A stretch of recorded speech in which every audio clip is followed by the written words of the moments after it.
turn to let us find out your barbecue finish level.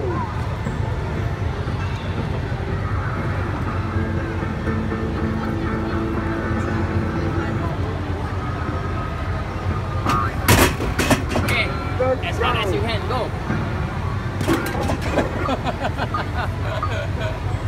60 kilograms, right waist. That's all. Yeah, you're halfway there. Wait. Make yourself very angry first. Make yourself very angry. Please make it Whack it. turn quickly.